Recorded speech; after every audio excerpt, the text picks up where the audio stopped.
Pues muy buenos días a todos. A nombre de la licenciada Giral de Lozano, que es la titular de nuestra dependencia, del maestro Roque Jorge Olivares Vázquez, subdirector de Extensión y Vinculación, y del mío propio, a el ciclo de conferencias Los Clásicos de Hoy, Grecia y Roma en el Mundo Contemporáneo.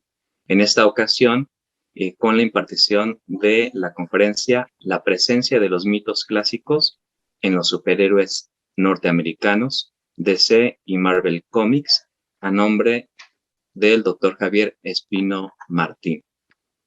Y bueno, para dar inicio me voy a permitir leer una breve reseña curricular. Javier Espino Martín es investigador del Centro de Estudios Clásicos, doctor en Filología Clásica con especialidad en latín, con sobresaliente cum laude y premio extraordinario por la Universidad Complutense de Madrid. Asimismo, premio de Accessit por la tesis de grado de licenciatura y primer premio por la tesis doctoral, concedido por la Sociedad Española de Estudios Latinos. Es investigador asociado C. Su línea de investigación se centra en la recepción de la antigüedad clásica en la modernidad, especialmente siglos XVII, XVIII y XIX, en lengua, literatura, política y pensamiento. Es investigador responsable del proyecto PAPIT, Recepción Clásica y Modernidad, autores de la antigüedad clásica en la configuración del pensamiento ilustrado y romántico, con un seminario mensual que va tratando temas de la recepción de diversas vertientes. En el noveno arte, la teoría de los colores de Plinio en la estética artística del siglo XVIII, en literatura, directrices de la estructura del cuento en El asno de oro de Apuleyo y los cuentos de Garrolt, o la impronta del bucolismo virgiliano en Amado Nervo. En el cine, la influencia de motivos mitológicos en filmes posapocalípticos y distópicos. En el cómic, curso de bemerismo mitológico en el cómic superheroico. Entre sus publicaciones más importantes se encuentran Racionalismo e Ilustración en la enseñanza del latín, Evolución de las gramáticas escalapias en la segunda mitad del siglo XVIII, en Cuadernos de Filología Clásica, Los jesuitas frente al racionalismo del Brocense, La enseñanza del latín en la España de los siglos XVII y XVIII, en Calamus Renaissance, Revista de Humanismo y Tradición Clásica. Asimismo, Sátira gramatical y emancipación, la figura del profesor de latín en la obra de Fernández de Lizardi, en Nova Tellus, anuario del Centro de Estudios Clásicos. También, entre la regeneración educativa y las polémicas literarias, la sátira gramatical y las figuras del profesor de latinidad en escritores y hombres de letras del siglo XVIII español, en Nueva Revista de Filología Hispánica. También Recepción y Modernidad en el siglo XVIII, la Antigüedad Clásica en la configuración del pensamiento ilustrado, edición Giuditta Cavaletti y Javier Espino Martín, del Centro de Estudios Clásicos. Asimismo, ideas educativas a través de los planes de estudio de los colegios del Sacré Quo, Pedagogía Humanista para las Mesmemoiselles, México Centro de Estudios Clásicos, del Instituto de Investigaciones Filológicas, y Recepción Clásica e Historia de las Ideas en el siglo XVIII español, Cicerón y la Filosofía Ético-Política y Económica de Gaspar Melchor de Jovellanos, en Tópicos en Prensa. Pues muy bienvenido, doctor Javier Espino, le cedo la palabra. Espero, si por en algún momento se me traba o lo que sea, por favor les pediría que me avisaran. Bueno, les agradezco mucho al licenciado Muratalla que me haya dado esta presentación y que me inviten a dar esta ponencia, que espero que, bueno, pues ya que el público es un público muy joven, pues lo voy a hacer intentar hacerlo lo más accesible posible dentro de lo que pueda. Y bueno, espero que sea agradable e interesante. Mi idea es ir ofreciendo un PowerPoint, a partir del PowerPoint ir explicando pues cuál es el objetivo, ¿no? de esta ponencia, y a partir de ahí, bueno, pues iré midiendo el tiempo, y cuando ya vea que ya llegamos al final, pues ya diré, bueno, pues hasta aquí yo creo que es una buena muestra de lo que pretendo, ¿no? Bueno, como pueden ver, eh, titulé mi conferencia o mi ponencia, pues como la presencia de los mitos clásicos en los superhéroes norteamericanos, ¿no? Me he centrado en las dos grandes compañías de superhéroes, que son la DC Comics o DC Comics, si queremos ser más anglosajones, y la Marvel Comics. Inicialmente mi idea es mostrar cómo el superhéroe en realidad es un dios camuflado, es un dios mítico. Es decir, un dios, si conocen, pues todos ustedes, la mitología clásica, conocerán bien los dioses como Apolo, como el dios Ares, la diosa Afrodita, ¿no? Que son diferentes dioses que van representando, digamos que van representando ideas y fenómenos naturales, ¿no? Es decir, el dios Zeus, pues es el dios del trueno, el dios Apolo, pues es el dios de la luz, ¿no? Y muchas otras atribuciones. También es un dios de la medicina, es un dios bastante proteico, es decir, tiene muchas caras, ¿no? Con lo cual, los dioses tienen poderes especiales. Normalmente los poderes que suelen tener los dioses de la mitología, ya sea tanto griega como nórdica, son las dos mitologías a las que más voy a hacer referencia, la nórdica y la grecolatina o griega.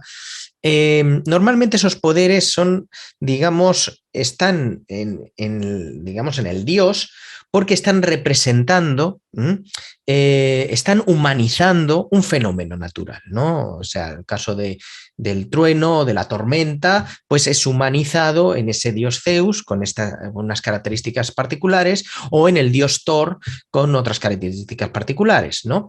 Lo que pasa que al tomar humanidad esos fenómenos, pues pasan a ser como si fueran humanos, hasta el punto en que los diferentes relatos y narraciones les va a unir con los humanos, con las personas. De alguna manera, esos dioses son los primeros superhéroes, podríamos decir. ¿Por qué? Porque al juntarse con los humanos, ¿cómo se destacan de los humanos? Porque tienen los poderes, precisamente, de ese fenómeno natural al que humanizan. ¿Esto qué quiere decir? Que si es el trueno, por poner un ejemplo, o el rayo, y yo lo humanizo en una determinada personificación que es el dios Zeus, con barba, con túnica, etcétera, cuando este dios se mueva entre humanos, la manera de diferenciarse con los humanos, primero es que es eterno, como el propio rayo es eterno, siempre está ahí, el rayo no muere, ¿no? Y en segundo lugar, él va a tener la capacidad de sacar esos rayos, ¿no? O de invocarlos. Por lo tanto, esto es muy parecido a lo que puede mostrarnos el superhéroe, ¿no? Es decir, lo que nos puede mostrar cualquier tipo de superhéroe, como por ejemplo el superhéroe por antonomasia, que es Superman, es precisamente que tiene los poderes, ¿no?, particulares, que en este caso vienen de que es un extraterrestre, que viene del planeta Krypton, etcétera, pero los poderes que él tiene son similares a los poderes que puedan tener los dioses griegos o nórdicos cuando se mueven entre las personas. Igual Superman, cuando se mueve entre las personas, tiene los poderes contenidos. Él en realidad se camufla, ¿no?, de Clark Kent, de un periodista, cuando realmente su verdadera personalidad es la de Superman. Bien, partiendo entonces de esta base, quiero ir mostrando cómo diferentes superhéroes pues, se identifican con diferentes dioses, ¿no? Y cómo esto pues, tiene una idea muy antigua. Les voy a pasar la primera... a ver si paso, no paso. Espera un momentito. Ahora. La primera diapositiva. Bien, vamos a hablar de un personaje del siglo IV antes de Cristo, Por lo tanto, nos tenemos que ir a la antigüedad clásica, nos tenemos que ir a época alejandrina. Cuando digo época alejandrina, si se sitúa en Alejandro Magno, el gran conquistador de Persia, pues después de la muerte de Alejandro Magno, él al no dejar descendencia, pues los diferentes generales de Alejandro fueron haciéndose con el control o con el poder de diferentes regiones, se repartieron diferentes regiones de su gran imperio, ¿no? Los dos más destacados, pues quizá fue sobre todo Ptolomeo, que es el que se quedó con Egipto, y bueno, tenemos aquí otro general rey, se le llamaba Diádocos, tal y como viene ahí en el texto, que se llamaba Casandro de Macedonia. Bueno, pues este Casandro tenía una corte y en la corte estaba un intelectual que se llamaba Evemero. Evemero escribió una obra que se llama Hierán Agrafé, en griego significa inscripción sagrada. En esta obra él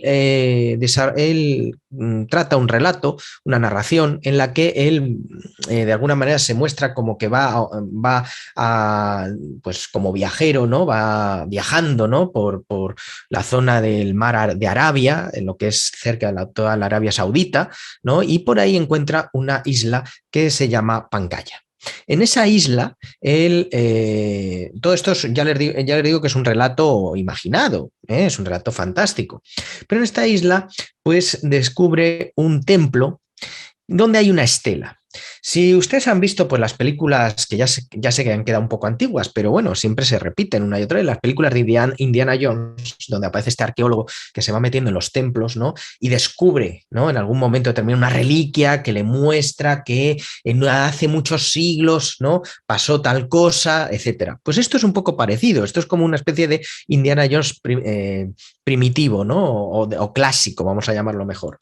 Y es que cuando se mete en el templo, este personaje, pues descubre una estela donde descubre la realidad de los dioses. Y la realidad de los dioses, sobre todo de tres dioses, que son el dios Urano, que es el dios primigenio del cielo, el dios Cronos, es el dios, su hijo, que es el dios del tiempo, el que va a ser el dios del tiempo, y el dios Zeus, ¿no?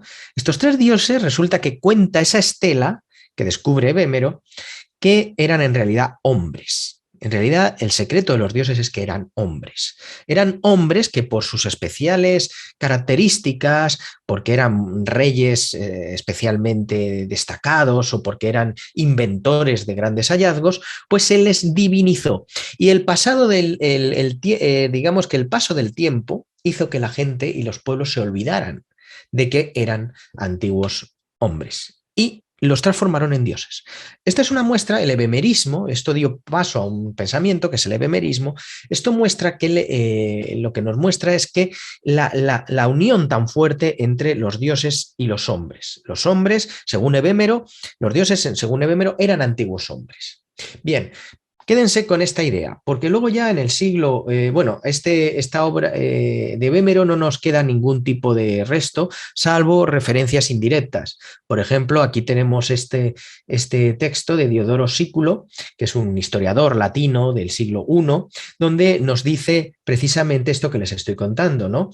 Dice así que Evemero, un momentito, dice a continuación que primero fue rey Urano, que era un hombre moderado y magnánimo, versado en el movimiento de los astros y que fue el primero en honrar los dioses de los cielos con sacrificios, por lo que recibió el nombre de Urano.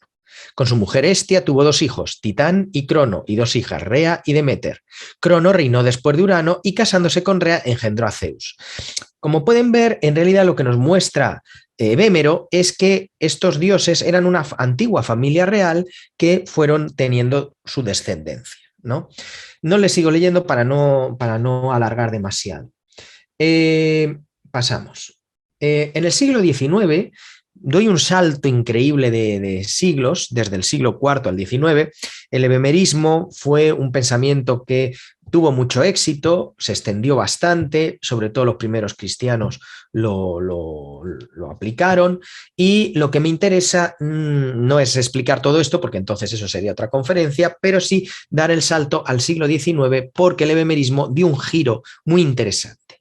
Fíjense que aquí les pongo un autor alemán, porque este giro se hizo en Alemania a principios del siglo XIX, por parte de varios autores, por parte de varios hombres de letras, literatos, escritores, ¿no? Uno de ellos fue un escritor muy conocido alemán, que es Hölderlin, que nos hablaba tiene un poema muy interesante que se titula algo así como Dioses anduvieron antes, ¿no? Y dice así: dioses anduvieron antes entre los hombres a semejanza tuya, curando y entusiasmando las musas soberanas y el joven Apolo. Y te veo como ellos, como si uno de los bienaventurados me hubiera enviado a la vida. Es decir, lo que nos dice Hölderlin es que los dioses y los hombres en una época anterior estaban juntos. En el caso de estos dos textos que he puesto aquí de Heine, es otro escritor alemán del siglo XIX, pues ahí nos habla precisamente cómo precisamente los dioses, cuando en un momento determinado viene el cristianismo, entonces se sienten atemorizados y entonces estos dioses paganos, estos dioses tienen que infiltrarse entre los hombres, camuflarse entre ellos para escapar, ¿no?, del cristianismo que los va eliminando. ¿Lo ven? Por ejemplo, en este texto de Heine lo muestra muy claramente. Dice: fue entonces cuando los pobres dioses tuvieron que huir de manera vergonzosa y bajo todo tipo de disfraces buscar escondite entre nosotros, en la tierra. La mayoría se dirigió a Egipto, donde para mayor seguridad adoptaron formas animales, como es sabido. Igualmente, otros dioses de la gentilidad tuvieron que darse a la fuga y buscar alojamiento, etcétera, etcétera. Y fíjense que pone el ejemplo de Apolo. Apolo parece haberse adaptado a esta necesidad con comodidad, entrando al servicio de unos ganaderos, y al igual que antiguamente había apacentado las vacas de Ademetos, así vivió entonces como pastor en la Baja Austria, donde, sin embargo, habiéndose hecho sospechoso por su bello cantar y habiendo sido reconocido por un monje ilustrado como un mágico dios pagano, fue entregado a los tribunales religiosos. Y luego le fueron los inquisidores, pues la agarraron, ¿no?, la atormentaron, etc. Todo este relato quiero que muestre que esta idea de Vémero inicial, que decía que los dioses eran hombres, a través de los ojos de estos escritores alemanes nos están diciendo al revés, que los dioses se camuflan entre hombres. Es decir, que hay hombres que tienen dentro de sí las divinidades. Esto, como pueden ver, es como el precedente directo de lo que va a ser el superhéroe. El superhéroe tiene dentro de sí, se camufla, se mueve entre las personas, pero en realidad es un dios que se camufla, como el dios que nos muestra aquí Heine con Apolo. Por otro lado, tenemos, por ejemplo, aquí, por ejemplo, en este otro texto, lo muestra más claramente Heine. Dice: cuando contemplo a Johann Heinrich Voss en su polémica y en todo su carácter, me parece estar viendo al viejo y tuerto Odín en persona. A Odín, que ha dejado su Aschenburg para hacerse maestro de escuela en Nottendorf, en tierras de Jade, todo esto son comarcas alemanas, enseñando a los rubios muchachos de Holstein las declinaciones latinas y el catecismo cristiano, mientras en sus horas de ocio traduce los poetas griegos al alemán y pide prestado a Thor el martillo para encajar como es debido los versos. Aquí vemos como el dios Odín se camufla como un maestro de escuela que enseña latín y griego. ¿Lo ven? Es decir, nos está mostrando ya en el siglo XIX, principios del XIX, la que va a ser la idea del superhéroe. Pero esto no es tan fácil como solamente quedarnos aquí, sino que tenemos que ir viendo un recorrido rápido de cómo se van metiendo otros elementos que van fraguando este concepto del superhéroe. Por ejemplo, tenemos el libro de Frankenstein de Mary Shelley, ¿no?, donde ese monstruo toma vida y, si se fijan en el título, es Frankenstein o el moderno Prometeo. Prometeo fue un titán que robó el fuego a los dioses para dárselo a los hombres, para que estos tuvieran pues un poco de divinidad y pudieran, ¿no?, evolucionar hacia la divinidad que los dioses no querían que llegaran, ¿no? El dios Zeus no quería, ¿no? Frankenstein muestra que es moderno Prometeo porque él está creando, ¿no?, a través de la electricidad, que es el nuevo fuego, una nueva criatura que es la criatura, el monstruo famoso de Victor von Frankenstein, porque recuerden que Frankenstein es el creador, no el monstruo. Eso es importante. Lo que quiero que vean es que a lo largo del siglo XIX se gesta un tipo de género que se llama terror gótico, que son pues diferentes relatos de terror, de horror, donde me voy a hacer hincapié en un tipo de terror gótico, que es la imagen del doble. Es decir, esta idea de que hay doble, ¿no? Por ejemplo, los elixires del diablo, precisamente este terror gótico se gesta entre Alemania e Inglaterra, de Hoffman, de este autor del siglo XIX, pues nos muestra que el protagonista tiene dos personalidades, ¿no? Y cuando bebe una poción se transforma es una persona muy virtuosa, muy buena, y cuando bebe una poción se transforma pues en un ser abominable, mezquino, etcétera. Esto que ven aquí va a tener sus implicaciones, ¿no?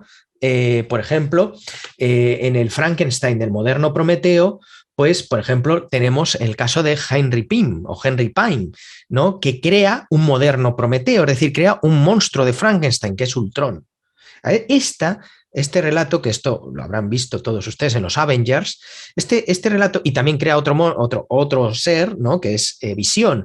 En realidad está directamente sacado del libro de Mary Shelley, de Frankenstein, ¿de acuerdo? Pero es que el libro de Mary Shelley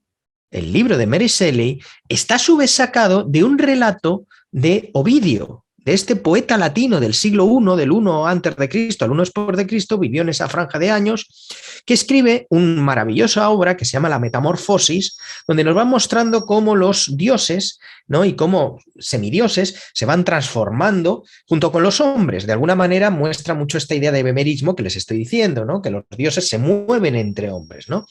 Y él describe este relato, que es el relato de Pigmalión, el famoso mito de Pigmalión.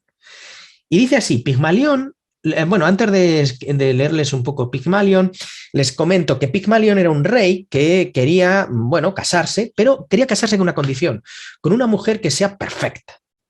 No que quería casarse con cualquier mujer, sino una mujer perfecta, según sus pensamientos, ¿no? Y entonces él lo que hace es, pues para poder llegar a esa idea de perfección, va haciendo estatuas de belleza, sobre todo, claro, la perfección la está mucho enfocando hacia la belleza física. Entonces él va cincelando estatuas cada vez más perfectas, ¿no? Más bellas, ¿no? Más elegantes, ¿no? Hasta que llega un momento que la diosa Afrodita decide concederle el deseo de que una de esas estatuas, la más perfecta que hizo, se humanice, se vuelva humana y vaya y con ello pueda ser su mujer, ¿no?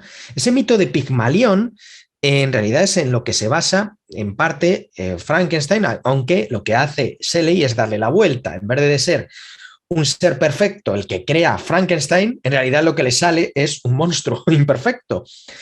Pero claro, es muy interesante porque le muestra un monstruo imperfecto de cara en lo exterior, pero en lo interior moralmente es mucho mejor persona que el propio Victor von Frankenstein, que es su propio creador. ¿De acuerdo? Lo que hace Shelley con el mito de Pigmalión es darle una vuelta. Le pasa exactamente igual a Henry Pym. Pym quiere crear un robot que sea perfecto, ¿no? Pero lo que le sale es un monstruo, siguiendo esta idea del mito de Pigmalión. Y a su vez es curioso porque el robot, este Ultron, crea otro robot, que es Visión, que acaba siendo moralmente mejor que él. Es decir, se está jugando, como puedan ustedes ver, se está jugando con esta idea del mito de Pigmalión, ¿no? En constante, digamos, pues desde diferentes enfoques, ¿no?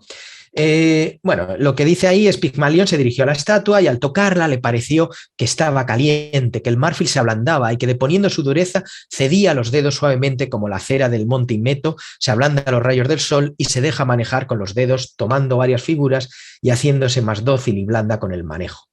Al verlo, Pigmalión se llena de un gran gozo mezclado de temor creyendo que se engañaba. Volvió a tocar la estatua otra vez y se cercioró de que era un cuerpo flexible y que las venas daban sus pulsaciones al explorarla con los dedos. Esto también se ve en el cómic, precisamente en la figura de Yocasta. Fíjense que lo que hace Ultron pasa también en Frankenstein. Llega un momento que el monstruo de Frankenstein dice, bueno, yo estoy muy solo, soy único en mi especie, porque estoy hecho de trozos de cadáveres, ¿no? Y me ha dado vida la electricidad. Bueno, necesito una pareja. Y entonces su creador, Victor von Frankenstein, dice, bueno, pues yo te creo otro ser como tú, otro ser hecho de fragmentos, en parte se lo agarra de su novia, ¿no? Etcétera. Bueno, hace cosas terribles. Este Victor von Frankenstein era un auténtico psicópata, ¿no? Hace cosas terribles y entonces crea otro ser como él. Y esto se ve reflejado en el cómic, precisamente en los Avengers, en la figura Yocasta, que es una, pues como una robot femenina que Henry Pym crea a partir de su mujer, que es la avispa, ¿no? Y entonces él lo que hace es meter las, digamos, directrices cerebrales en este robot para que sea la novia de Ultron. A veces en diferentes es Pym el que la crea, otras veces se dice que es Ultron. Tengan en cuenta que esto como los mitos, ¿no? En realidad el cómic de superhéroes es una gran mitología que también se reinventa constantemente a sí misma, ¿de acuerdo? Bien, pues vamos pasando a la figura del doble que les comentaba. La figura del doble, tenemos diferentes obras como William Wilson de Edgar Allan Poe, donde nos habla de esta idea del doble, ¿no? Un doble siempre bueno y uno malo. El caso del retrato de Dorian Gray de Oscar Wilde, donde el personaje de Oscar Wilde, perdón, de Dorian Gray, pues crea un doble en una pintura donde él va cometiendo todo tipo de fechorías. Él se mantiene bello, guapo, mientras que la pintura va adquiriendo la maldad de esa persona, ¿no? Y entonces va haciendo y al final, bueno, pues muere y entonces la pintura se hace bella, mientras que él coge la deformidad de la pintura. Bueno, no les voy a hablar ahora del retrato de Dorian Gray, es una obra interesantísima, pero es la idea del doble. Pero la más interesante de la idea del doble es el Dr. Jekyll, Mr. Hyde, de Robert Louis Stevenson, donde un doctor, ¿no?, bondadoso, virtuoso, moralmente bueno, etcétera, inventa digamos que una medicina en la que él puede sacar, digamos, el lado más profundo de sus instintos. Y entonces se transforma en Mr. Hyde. Esa idea del doble, ¿no? Donde Mr. Hyde, su nombre, además lo dice ahí, ¿no? Me sentía más joven, más ligero, más feliz físicamente. En mi interior me daba cuenta de una arrebatada osadía, de un fluir de desordenadas imágenes sensuales que pasaban raudas por mi fantasía como el agua por el saetín de un molino, ¿no? Se siente más liberado cuando se cambia a ese Mr. Hyde y por las noches, ¿no? Pues va de taberna en taberna, ¿no? Haciendo lo que le daba la gana. Recuerden que esta figura del doble la podemos comparar mucho a, por ejemplo, la figura de Batman, ¿no? O sea, donde encontramos, de hecho hay una profunda influencia, donde encontramos como Batman es Bruce Wayne por las mañanas, como el Dr. Jekyll es un doctor, es decir, un hombre elegante, rico, en el caso del Dr. Jekyll es un hombre culto, rico, con mucha educado, refinado, como Bruce Wayne. Y por las noches se transforma en Mr. Hyde, un ser que en el caso de esta obra es un ser abominable que se va moviendo por los bajos fondos, por los callejones, ¿no? Etcétera. Como Batman se mueve entre malhechores. Claro, a diferencia de Mr. Hyde, Batman va intentando aplicar la justicia, pero aún así Batman acaba volviéndose también, hay una obra muy interesante de Grant Morrison que es Arkham Asylum, donde muestra que Batman también es un psicópata, ¿no? Que por las noches también se une con otros psicópatas, como el Joker, como Dos Caras, como el Pingüino, que en realidad son todos Mr. Hydes de la noche. ¿De acuerdo? El cómic de Batman está profundamente influido en esta obra de Robert Louis Stevenson. Bien, otras obras interesantes que van a ser precedentes del cómic y que vamos a ver es el tema de cuándo se va creando la ciencia ficción, como La Tierra y la Luna de Jules Verne en 1865 o de H.G. Wells o H.G. Wells de 1938, The War of the Worlds, ¿no? Es decir, La Guerra de los Mundos, ¿no? Aquí va introduciéndose el elemento de ciencia ficción, es decir, el extraño de otros mundos, ¿no? La idea de otros mundos. Esto, ténganlo en cuenta porque va a ser muy importante para la creación de Superman, ¿de acuerdo? Es otro de los conceptos que hay que tener muy en cuenta. A finales del siglo XIX se van creando, debido a que a finales del XIX empieza a haber una alfabetización generalizada, sobre todo en Estados Unidos y en Europa, y se va desarrollando unas revistillas que se llaman Dime Novels, que son revistitas que tienen hechas de un papel muy malo, pero muy barato.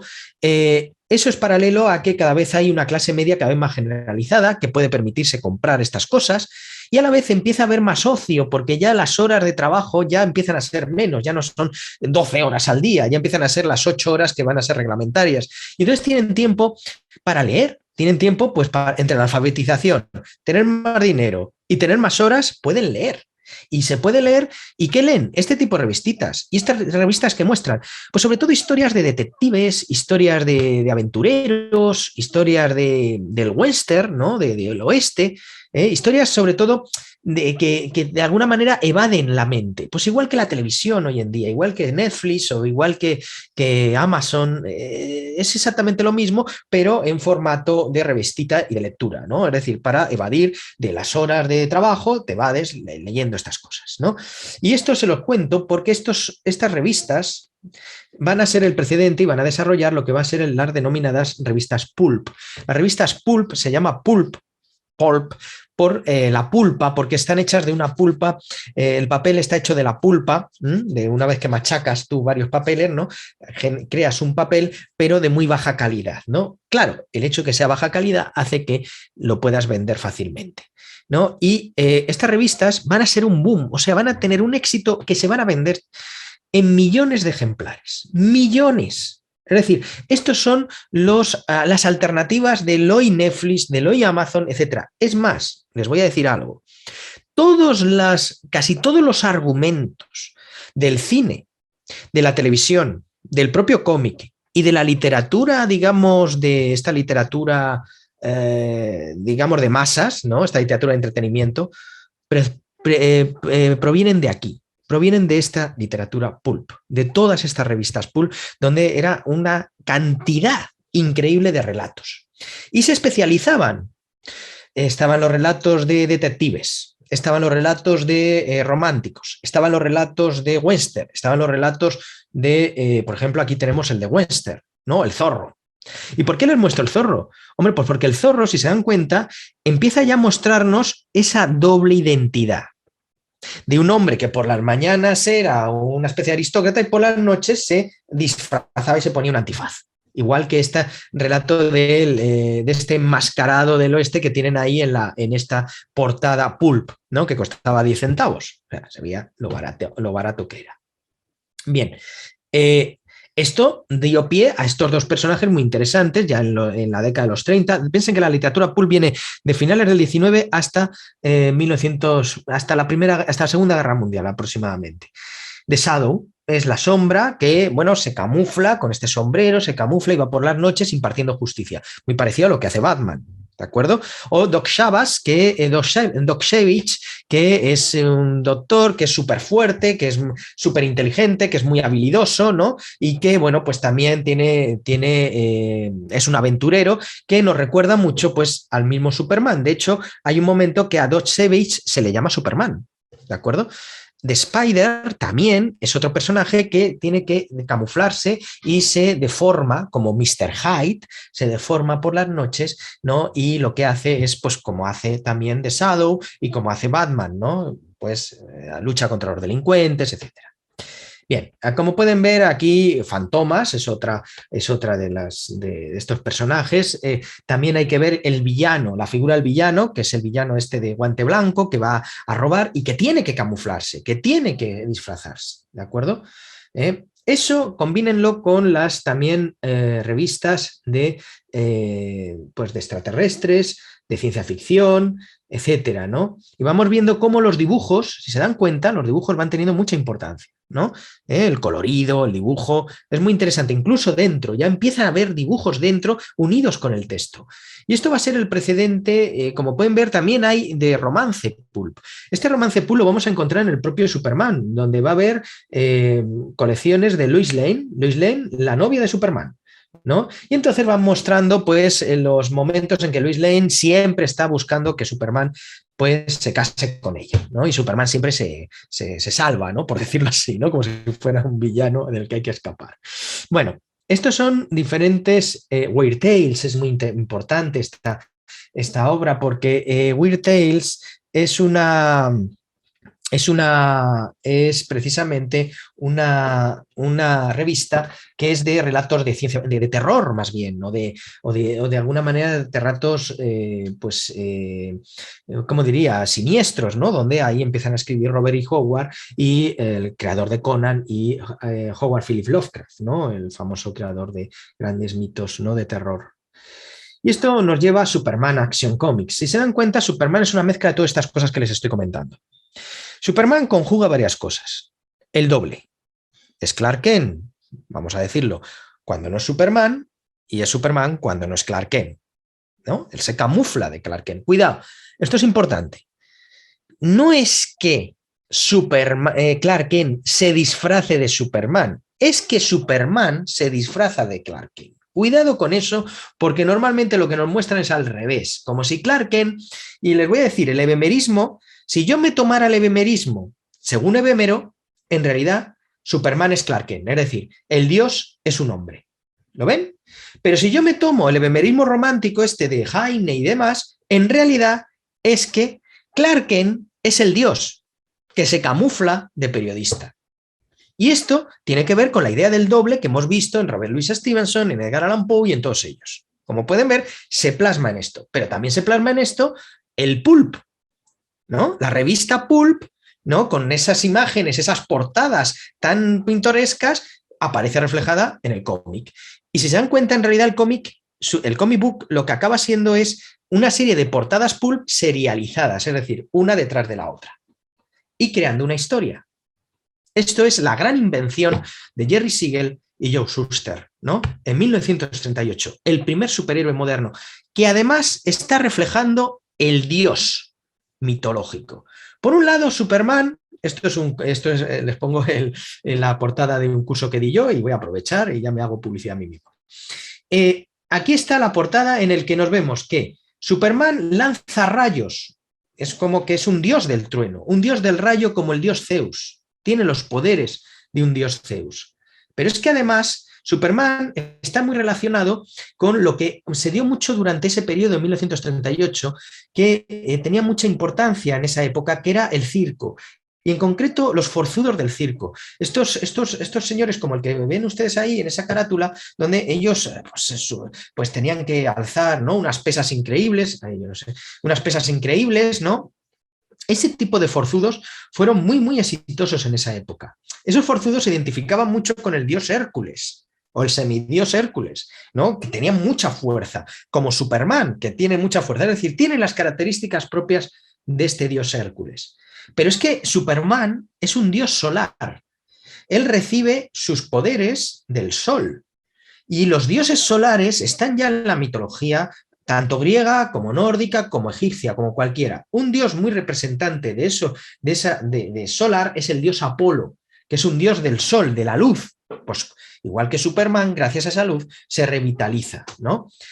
A ver, igual que yo no tengo luz y voy a ver si me revitaliza a mí. Bueno, pues ya está.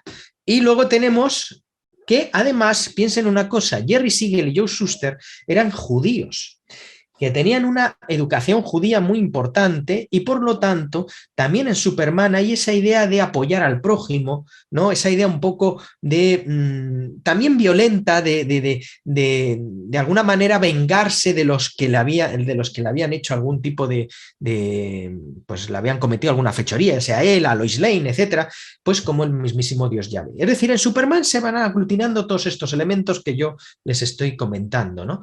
Son también está la idea del superhombre de Friedrich Nietzsche, ¿no? Y que aparece reflejada también en la mitología nazi, en esta idea del superhombre, que bueno, en realidad Superman no es un superhombre, pero no me voy a meter en esto porque esto ya es meterme en terrenos de filosofía y no quiero aburrirles con eso. De la misma manera que tenemos que Superman es un dios con los referentes, es un extraterrestre. Ahí se mete el elemento de la literatura pulp, precisamente de ciencia ficción, que viene del más allá, ¿no? El más allá, viene de planetas que están más allá. También hay que tener en cuenta que junto con Superman, pues tenemos representaciones del dios Apolo, por ejemplo, ya que Superman tiene una de las características de este dios en el propio cómic. Por ejemplo, aparece Apolo directamente ya como personaje en la DC Comics en Wonder Woman. La Mujer Maravilla, o en una serie de Hércules en la Marvel Comics. Serie de Hércules que, a propósito, pues es una serie muy interesante. Aquí, por ejemplo, tengo un cómic de Herc, ¿no? Donde aparece, fíjense cómo reflejan, ¿no? Los dioses de Brooklyn, ¿Mm? Aparece aquí los dioses de Brooklyn, como esta idea bemerista, ¿no? De que los dioses se mueven, ¿no? En el propio Brooklyn, como Hércules se mueve en el propio Brooklyn, y que cuando, con la idea del doble, que cuando tienen que actuar de Dios, se quitan el disfraz de humanos y actúan como Dios o como superhéroe, que esa es la idea. Bien, les voy a pasar esto porque no viene al caso. Tenemos Apolo y Midnighter, por ejemplo, es otra serie de DC Comics donde nos muestra a Apolo ya directamente como superhéroe, ¿no? Que es como pueden ver, es un superhéroe dios solar, y Midnighter es Batman, ¿no? Es una pareja de los dos, ¿no? Donde aparecen tanto uno como el otro, como dos personajes que en el caso de Apolo ya vemos directamente que ya directamente ya le ponen el nombre del dios, ¿no? Hay otro personaje, Sentinel, en Marvel Comics, que, como pueden ver, es una representación directa del dios Apolo, ¿no? ¿no? Esta capa que siempre muestra, ¿no? La capa da la sensación del aire, del volar, ¿no? Del volar, que tiene la capacidad todo Dios de volar siempre, ¿no? Y también tenemos el amarillo de la luz del sol con los rayos de los ojos, ¿no? Eso siempre son las representaciones. Tenemos, por ejemplo, Light del Cuarto Mundo, Jack Kirby, que también es otro Apolo, o Icaris, Ícaro de los Eternos. Esta famosa, ahora va a haber una película, Los Eternos. Los Eternos de Kirby es muy interesante porque prácticamente los Eternos son todos dioses mitológicos, ¿no? Kirby lo que hizo fue combinó la idea de extraterrestres, ¿no? Unos extraterrestres llamados celestiales llegaron a la Tierra y sobre los humanos, sobre los primates, unos los desarrollaron tanto que los transformaron en dioses y otros los dejaron como hombres y otros les dieron un gen que mutaba mucho que se llamaban los desviantes. Con esto Kirby nos está explicando cómo cómo los dioses, los hombres y los monstruos provienen de la misma cepa, de los mismos primates, ¿no? Y cómo son producto de la manipulación genética de unos seres llamados celestiales que vienen de otros planetas o de otros universos. Esto muestra... Perdón, doctor Javier, ya nos quedan solamente 9 minutos y ¿Cuánto? tenemos 3 preguntas. 9 minutos para que Vale. los chicos se tengan que retirar. Sí, ya termino simplemente con este de Shazam, por ejemplo, que es una muestra de cómo combina, es un personaje que se hizo a imitación de Superman en With Comics y cómo combina, y de hecho ya se dice explícitamente, con varias cualidades de los dioses que tienen ya directamente dentro. Superman no lo llegan a decir, pero en Shazam sí. Tiene la sabiduría de Salomón, la fuerza de Hércules, la resistencia de Atlas, el poder de Zeus, el coraje de Aquiles y la velocidad de Mercurio, ¿no? Y de hecho, bueno, pues hay un cómic muy interesante que son las pruebas de Shazam, con las que se identifica el mosaico de los 12 trabajos de Hércules, ¿no? Donde Shazam va teniendo toda una serie de pruebas y tiene que ir enfrentándose con diferentes humanos que esconden dentro de sí a los diferentes dioses que Shazam, según los va derrotando, va absorbiendo ese poder. Así esta chica tiene el poder de Salomón, este tiene el poder de Hércules, no es un luchador, este tiene el poder de Aquiles, el coraje de Aquiles, este es Zeus. Y entonces, según los va venciendo, Shazam va haciéndose con el poder, fíjense, un médico, porque el dios Apolo es médico, ¿no? O por ejemplo, en el caso de este, que es un japonés, que es pues eso, un banquero y demás, porque es el dios Mercurio es el dios del comercio y adquiere el poder del dios Mercurio, ¿no? Atlas, el dios de la resistencia, y luego el enemigo, fíjense, que es el mago Merlín, ¿no? Que también es divinizado. Bueno, y luego ya le pasa lo mismo a Wonder Woman, con que Wonder Woman recibe, la Mujer Maravilla, recibe los poderes de las cualidades y las capacidades de cada una, en este caso de las diosas, porque en este caso pasa a las mujeres, ¿no? De Deméter es el vigor de la tierra, la hermosura de Afrodita, la sabiduría de Atenea, a ver, esto es la comunicación con las bestias de Artemisa, luego la pureza de Hestia y la velocidad de Hermes. Bueno, pues hasta aquí voy a dejarlo para dar paso a las preguntas porque no me quiero alargar más. Pues muchas gracias. Muchísimas gracias por por su brillante exposición. Realmente es muy completa. Y bueno, a continuación le leeré algunas de las preguntas que nos hacen llegar. La primera es, ¿solamente hay una relación entre las figuras mitológicas y los superhéroes? ¿O también hay relación entre narrativas de las historietas y los mitos clásicos? Esa es una. Otra es acerca de cómo se representa la transformación de Dorian Gray en relación a Batman y si también se podría aplicar en el Dr. Jekyll, Bruce Banner, Mr. Hyde y Hulk. Y finalmente, la pregunta, pues que engloba todo esto, es, como usted lo mencionó, si todas las historias son copias de obras anteriores, ¿por qué es que se siguen haciendo más historias de este tipo? Bueno, vamos a ver si tengo memoria. Con respecto a la primera era la de... si me la relación mitológica entre superhéroes y las historietas clásicas y los mitos clásicos. Sí, es decir, los superhéroes, hay muchos cómics de superhéroes que reproducen mitos clásicos, historias de los mitos clásicos. Esta misma que les estoy mostrando, las pruebas de Hércules, las pruebas de Shazam, en realidad está reformulando, recreando, ¿no? Las mismas pruebas de las 12 trabajos de Hércules. Ahora, con esta pregunta respondo la última, que dice que si son copias, ¿por qué se sigue? En realidad no son copias, cuidado. En realidad esto es lo que yo precisamente estudio en mis investigaciones. En realidad estamos hablando de lo que se llamaría la recepción. Es decir, ¿qué es la recepción? Es que por un lado tomas un referente de algo anterior, pero lo reconstruyes, lo recreas, lo transformas, lo cambias. Y ahí está lo original, evidentemente. Es decir, no hay nada original por sí mismo. No existe nada original por sí mismo, ¿no? Es decir, tiene que ser una idea que surja de la nada es imposible. Toda idea surge de una tradición que viene de atrás.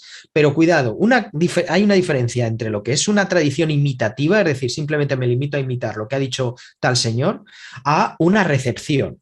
¿Qué hace la recepción? Lo que hace es reconstruir, toma este elemento, lo introduce en una nueva época, ya eso es una innovación, meterlo en una nueva época, ¿no? Meterlo en una nueva época ya es innovación en sí misma. Pero es que además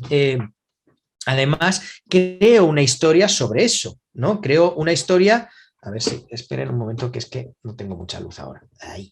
Creo una historia sobre eso, y esa historia es la que es innovadora, la que es distinta, la que es diferente, ¿no? Es decir, no hablamos de copias, nunca se copian. Porque de hecho los superhéroes ya en sí mismos tienen una originalidad propia de sí misma, es decir, hay un elemento estadounidense, hay un elemento también del capitalismo, del liberalismo, muy importante, y lo que se hace es como mirar a los dioses griegos bajo la luz de ser un estadounidense del siglo XX-XXI, ¿no? Es decir, ya es algo muy distinto, ya es algo diferente, ya es algo que no es lo mismo, ¿de acuerdo? O sea, que no va a ser nunca una copia, sino en todo caso hablamos de recreaciones, ¿no? Siempre va a haber un elemento, por supuesto, que estás tomando de lo anterior, y ahí hay grados. Puedes tomar mucho más, mucho o poco o medio. Si tomas mucho, al final acaba siendo una copia, ciertamente, pero es que esas obras son las que menos validez tienen, al final son las que enseguida mueren. Y cuando tú tomas medio o tomas poco y con eso creas algo distinto, esas son las que más van a tener importancia, y es lo que pasa con los propios cómics. Y la segunda pregunta, ¿cuál era? Perdone. La segunda pregunta se refiere a la transformación, bueno, a la representación de la transformación de Dorian Gray en relación a Batman, y si esto también se puede aplicar al Dr. Jekyll, Bruce Banner, Mr. Hyde y Hulk. Bueno, vamos a ver, antes era el Dr. Jekyll antes que Dorian Gray. La transformación sobre todo está básicamente en la obra de Stevenson, es decir, en la de Dr. Jekyll. Y efectivamente en Dr. Jekyll pues, se toman muchos referentes en los cómics. Por ejemplo, Bruce Banner, Hulk, es muy imitativa. Claro, podríamos decir, es una copia de... No, pero bueno, es una copia, pero fíjense, sí está tomando la idea de Dr. Jekyll y Mr. Hyde con mucha fuerza, pero la diferencia está en que Bruce Banner ya es un físico, ¿no? Ya es un científico de la era atómica, ya juega con la radiactividad, algo que Stevenson no se conocía en absoluto, ya juega con la idea de crear un monstruo verde, ¿no? Que además, bueno, pues es muy violento, es decir, es un Hyde, pero reconfigurado, agrandado, exagerado, hiperbolizado, ¿no? Y en ese aspecto, pues se crean nuevas historias, ¿no? Sí, por supuesto que tiene una influencia directa, el caso de The Hulk es una influencia directa de Stevenson, ¿no? Y el caso de, bueno, tanto de Hulk como Batman, En Batman, fíjense que en Batman quizá hay más influencia de la parte, digamos, esta callejera, ¿no? Porque Hyle le gustaba mucho ir por los bajos fondos de Londres, igual que Batman se va por los bajos fondos de Gotham, ¿no? Es decir, en cada uno, cada autor, cada guionista, ¿no? En el caso de uno de otro, cada autor va tomando lo que ve más interesante para sus objetivos, para su propio relato. Por eso digo que nunca acaban siendo copias fieles tal cual, sino siempre son reconstrucciones y recepciones de esos relatos anteriores. Por eso hay que conocer los relatos anteriores también, ¿eh? Porque también es bueno, porque muchas veces hay muchos de estos autores que van de originales y realmente no lo son tanto, y también podemos decir que sean copias absolutas, ¿no? Y bueno, no sé si con eso se me ha Sí, escuchado bien. Pues muchas gracias, doctor Gracias, Javier. Bueno, ahí se Gracias despiden a los todos. chicos. Muchas gracias. Buenas tardes. Van a otra clase los chicos, terminan esta, Perfecto. se van a otra. Pues le agradecemos mucho, doctor Javier. La verdad es que una excelente ponencia, bastante densa, mucho que sacar de este tema con respecto a los mitos, los superhéroes. Y me gustaría quizás en lo posterior poder invitarle a que nos dé una ponencia mucho más completa, porque veíamos pues su presentación en PowerPoint, es bastante extensa, ¿no? Y da para mucho.